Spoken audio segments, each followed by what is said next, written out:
Ayubowan, Vanakkam, Assalamu alaikum. A very good morning to all of you. It is an honor to join you this morning at the annual observance of International Mother Language Day, organized by the High Commission of Bangladesh here in Colombo.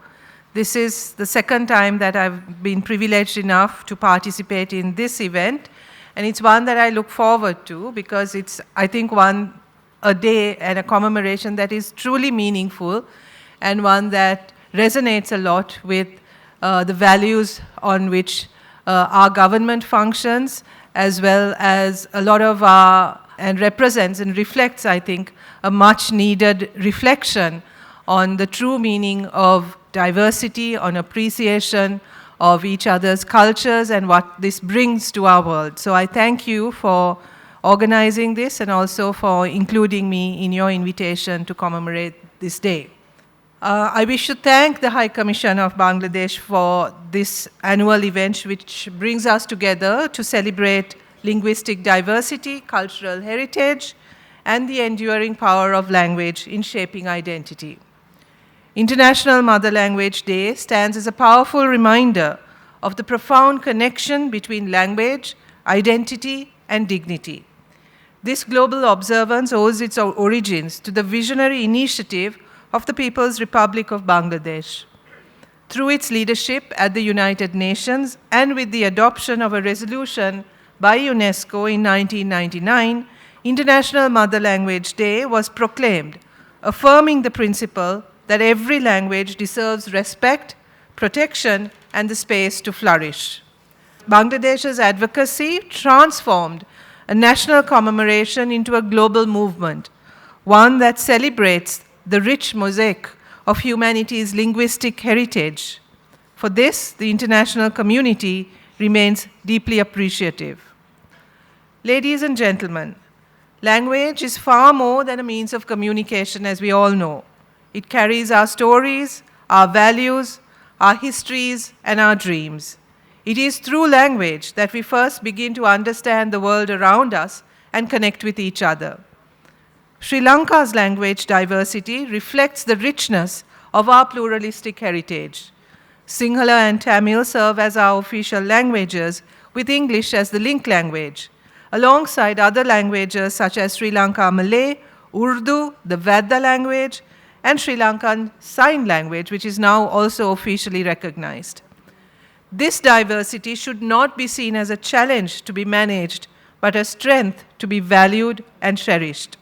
When we protect linguistic rights, we nurture social harmony. When we promote multilingual education, we empower future generations. And when we listen to one another in our own languages, we affirm each other's humanity. At a time when divisions can easily take root, respect for linguistic diversity can instead serve as a bridge of empathy and cooperation, one that is sorely needed in our world today.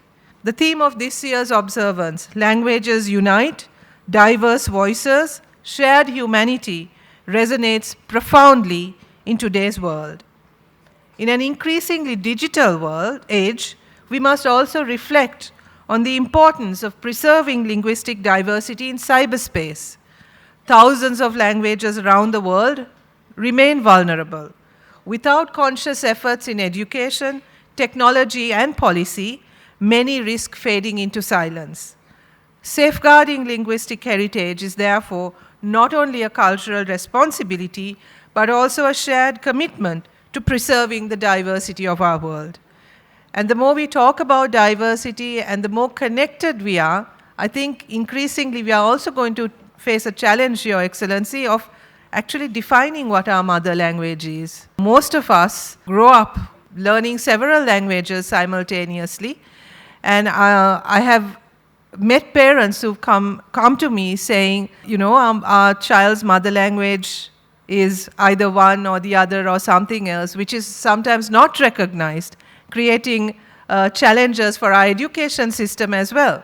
For instance, today there are parents who've told me that their child's mother language is English, yet we do not recognize English as a mother language, nor do we have primary education in English language, because our policy has consistently been that primary education should be in mother languages, which we recognize as Sinhala and Tamil.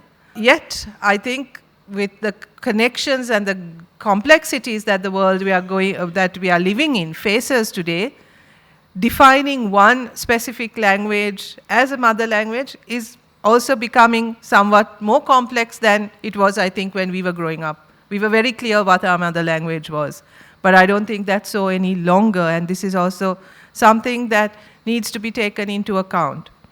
The partnership between Sri Lanka and Bangladesh continues to grow in friendship and cooperation.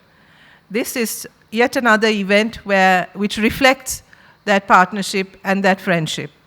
Our shared commitment to multilateralism, cultural understanding, and people-to-people engagement strengthens the bonds between our two nations. Events such as this deepen those bonds and remind us that diplomacy is not conducted solely through government or government agreements and negotiations, but also through shared cultural celebration and people-to-people connections. I once again commend the High Commission of Bangladesh in Colombo for organizing this meaningful observance, particularly in its outreach initiative in coordination with the Ministry of Education to conduct an island-wide art, video, and creative writing competition. Your efforts honor the spirit of International Mother Language Day and reinforce the enduring message that language diversity is a cornerstone of sustainable development, social inclusion, and global solidarity.